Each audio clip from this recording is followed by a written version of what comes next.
Hey guys, you are watching the Nomiki show on YouTube, and it is Saturday afternoon. I just flew in from a whirlwind couple of days where if you were tuning in, we did a live show in Los Angeles for Super Tuesday. It was an incredible show with Michael Brooks, Justin Jackson, David Dayan, Lucy Flores, Francesca Fiorentini, and Ilona Minkowski. They were all on stage with us that night as we were taking in results, and a lot has happened in the last couple of days.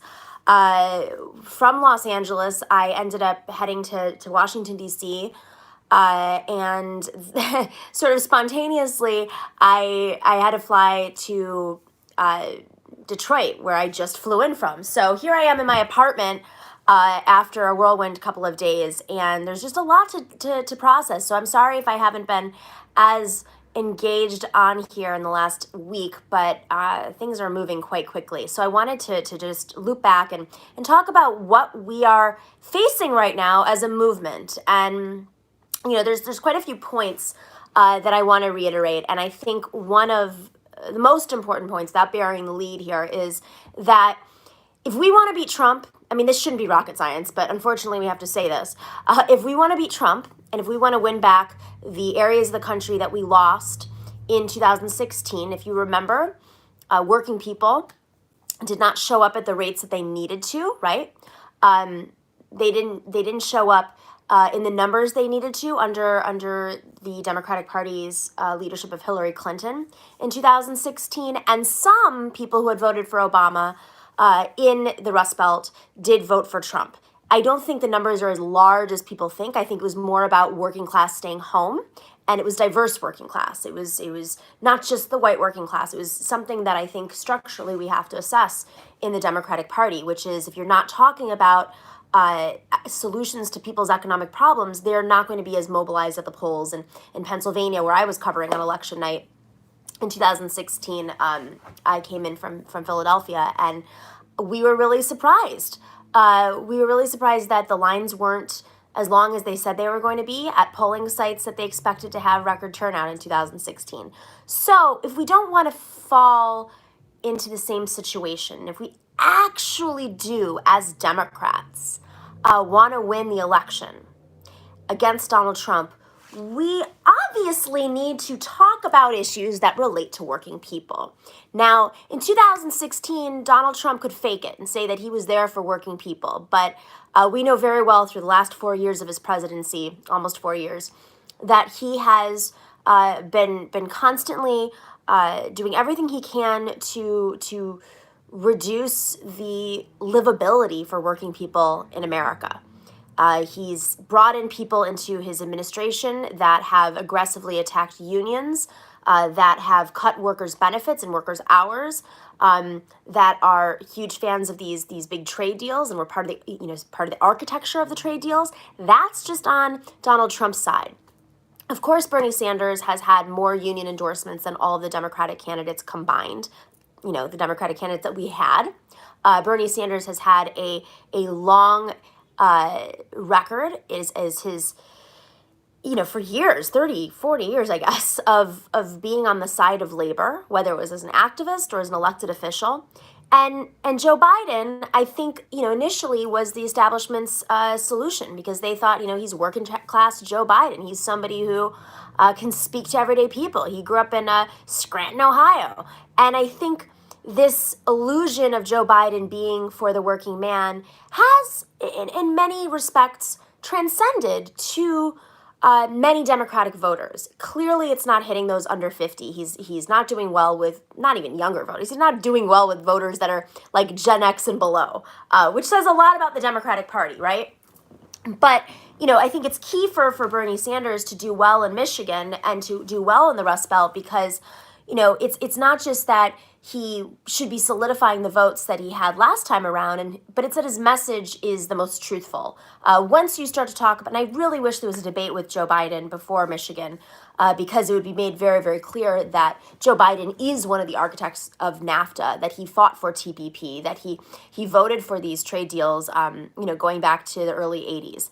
So, I think that's really what the message comes down to. And when you start to dissect the trade deals, when you start to break down what it means to be pro-labor, that means you're for Medicare for all. And when you're for Medicare for all, you're supporting everything from funding the preventative, whether it's the testing or the pharmaceuticals of the coronavirus, or funding the CDC. I mean, this is like, are we kidding? Both of the candidates, Joe Biden has been an austerity candidate. He's been an austerity lawmaker from the time he was elected to the Senate. He was part of the wave of Democrats that came in and said, we need to cut government costs and put in more profit.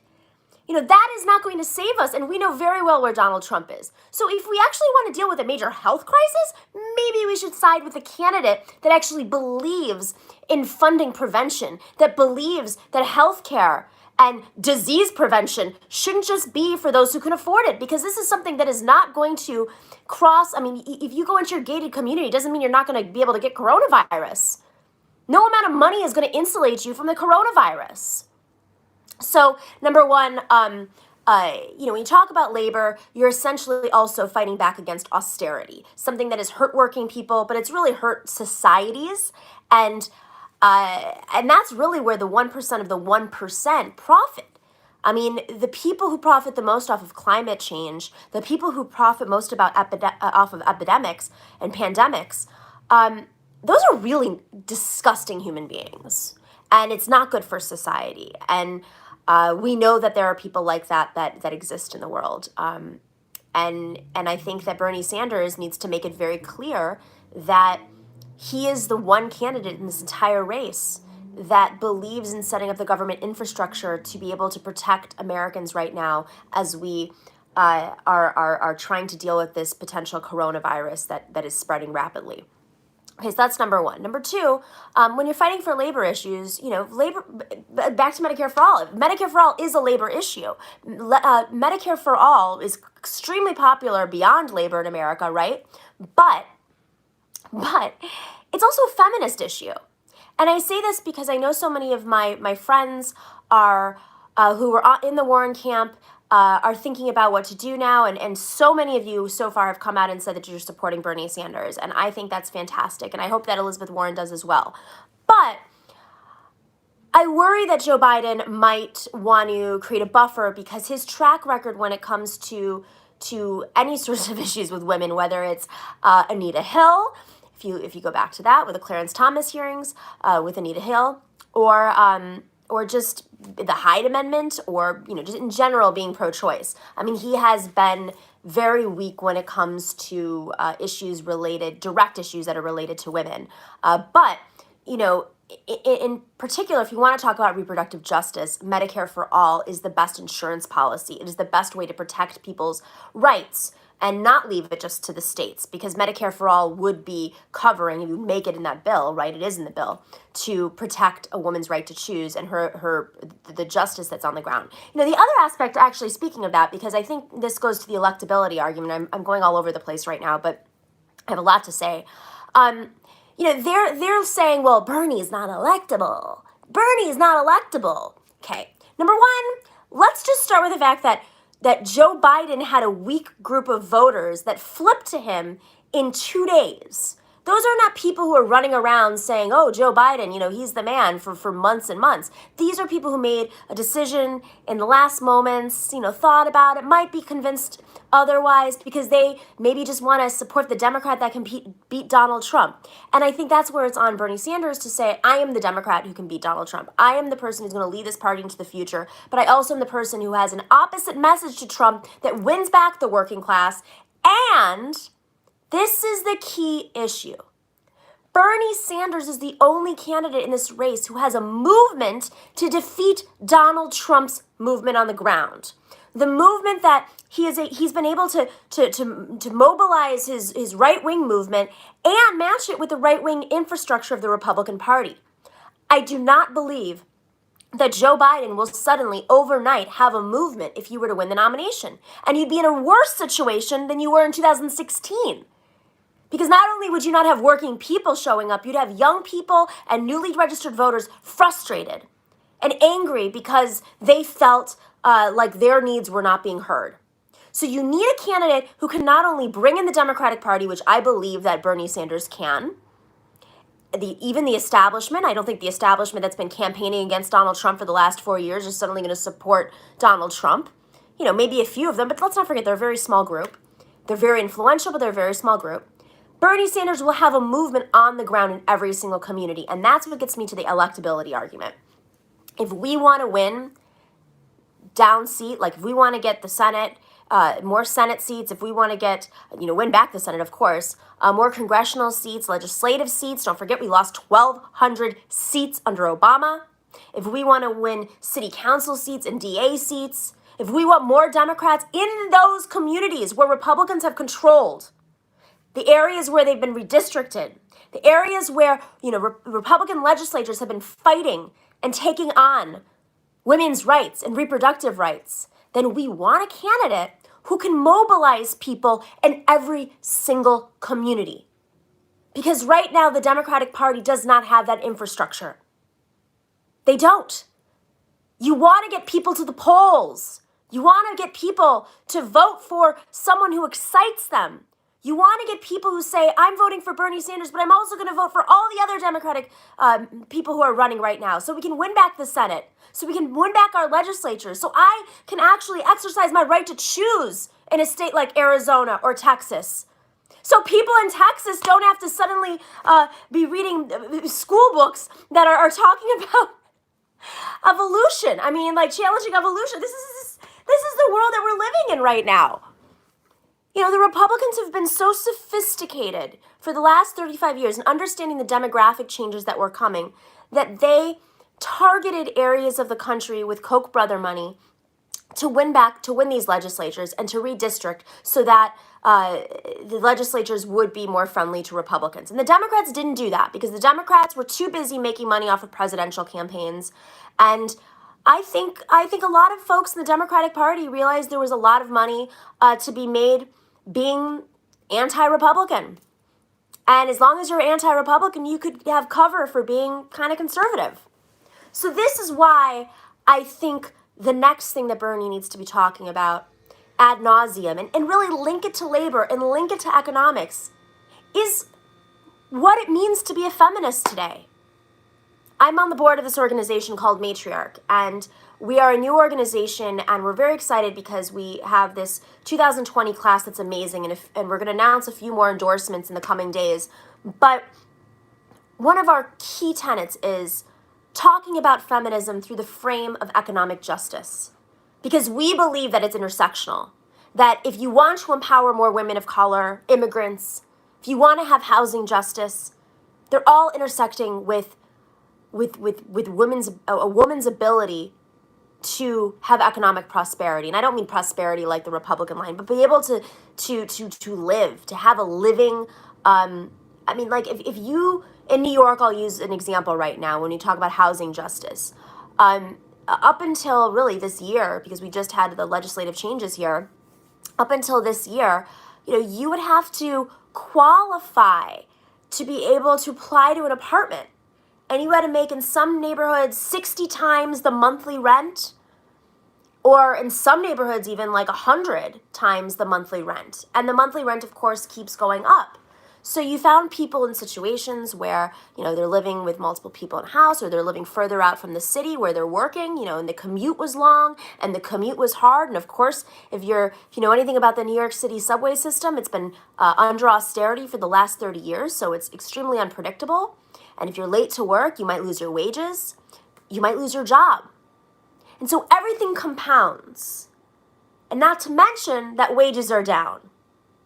So when you look at all of the effects of economic injustice, you look at whether it's climate change, whether it's housing injustice, whether it's criminal, the injustice of everything from the crime laws and beyond, whether it's reproductive justice, of course, whether it's, I said housing justice. I could go through, healthcare rights.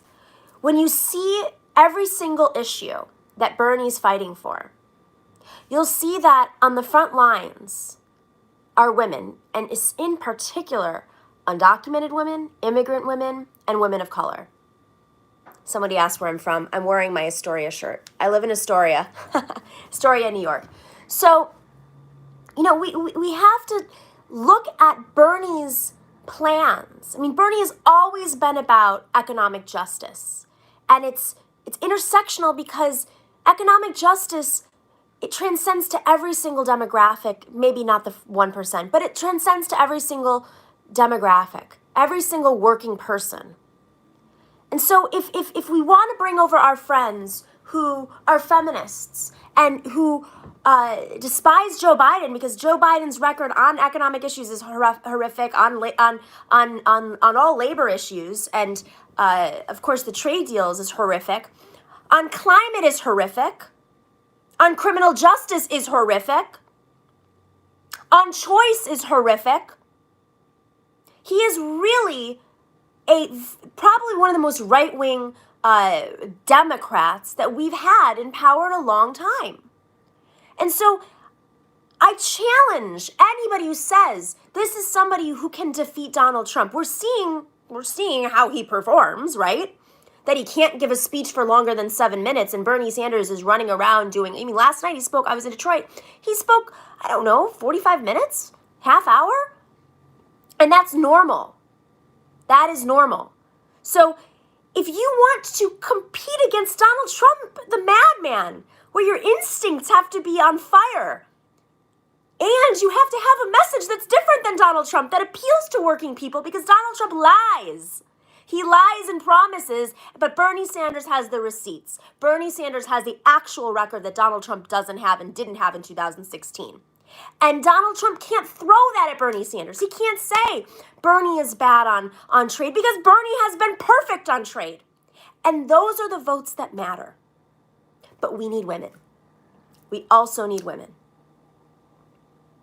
And I think we need to talk about feminism in a much broader sense. Joe Biden might pick a woman to be on his ticket. It's very true. Might be a younger woman, somebody that can bring over maybe some of the Hillary supporters. I don't know. I think his argument right now is he's the most electable. And for those who are reluctant to support him because maybe of his legacy on choice or other issues, they might be looking for a woman to be on the ticket with him. I think, hopefully whoever's the nominee, and I still believe that Bernie Sanders is the nominee, and he has a very clear path, and he needs to win tomorrow in Michigan to get there. But I think that both should have a progressive woman on the ticket. And I say that because we shouldn't just say, oh my God, he's electable now because he has a woman on the ticket. It has to be a progressive woman. We need to talk about economic justice if we want to beat Donald Trump. That is what he tapped in on.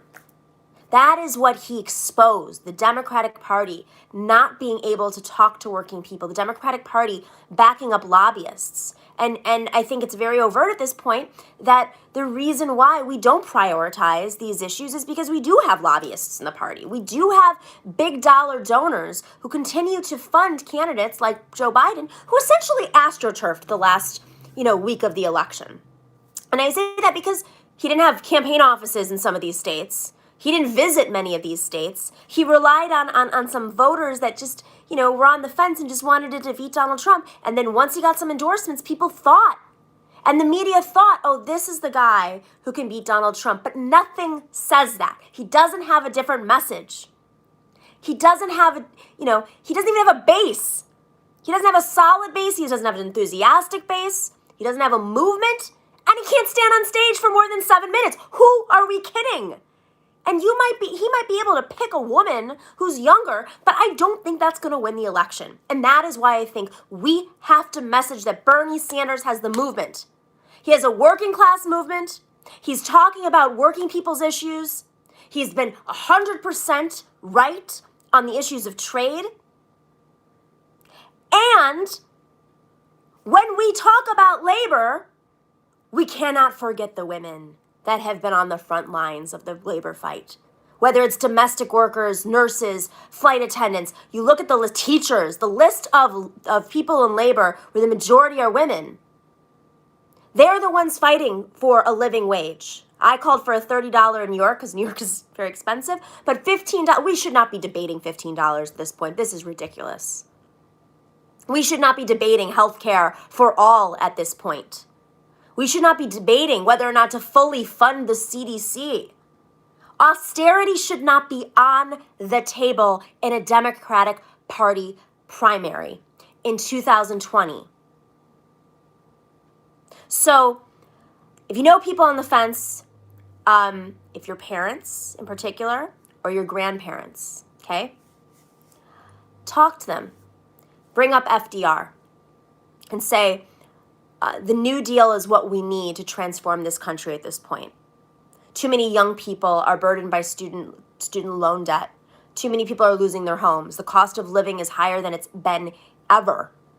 Income inequality is bigger than it's ever been. And now Donald Trump can't campaign on the stock market, so the economy, in his mind, he can't, that was his excuse, was the economy was good because the stock market was good, but the economy is not good. It's not good anywhere. So when you talk to your parents and say, and they might be thinking, well, Joe Biden's the most electable, remind them that Joe Biden voted for all these trade deals, the trade deals that Donald Trump used as a weapon to win over the Rust Belt. And to defeat Donald Trump, we have to be able to win those voters. Joe Biden doesn't have a movement on the ground. Donald Trump has a massive movement, and we need to be able to mobilize everybody. We need to be able to bring in new voters. So, number one, trade deals. Joe Biden was bad on trade. Number two, Joe Biden doesn't have a movement. Number three, Joe Biden's not going to be able to take on Trump. And we know that. And right now, the delegate math is very close. And Bernie does have a shot. And that's why he has to win Michigan. And it's why he needs to win the next couple of states. And the media, of course, is not on his side, but we need to talk to our parents and our grandparents. And you remind them that, yes, Joe Biden does have name recognition as the former vice president, but at the end of the day, he doesn't have the excited group of voters right now. He only won because of some votes in the final, couple of days.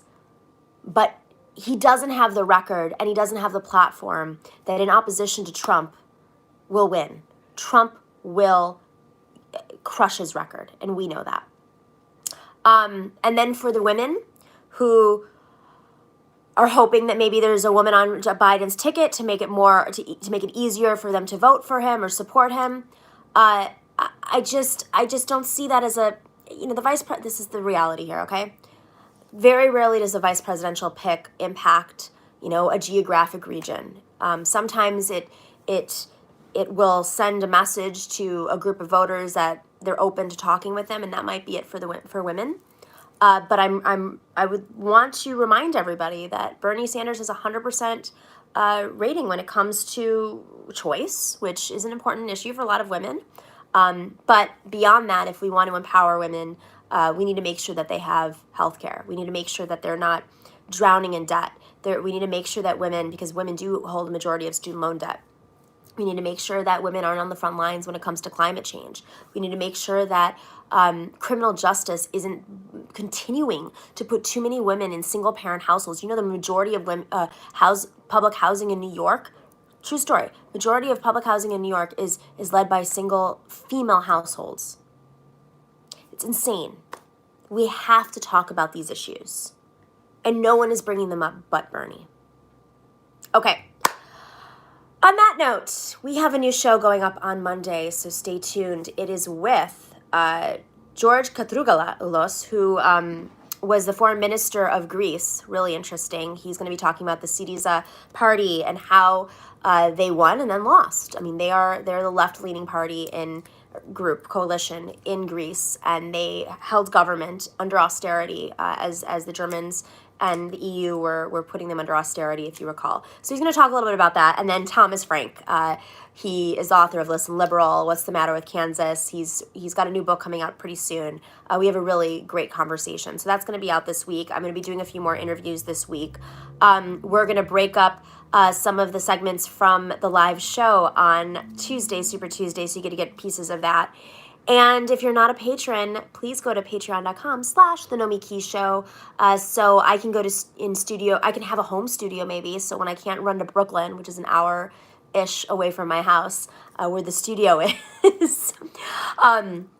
So, that's obviously what keeps this show alive. So, please become a patron at patreon.com/The Nomiki Show. And click subscribe. We are, I think, at like 37,000 subscriptions in like 5 weeks. That's incredible. So let's keep it going. We want to be able to build this channel out so I can report to you on the trail and have better lighting and better sound. All right. Thanks, guys. Have a great night.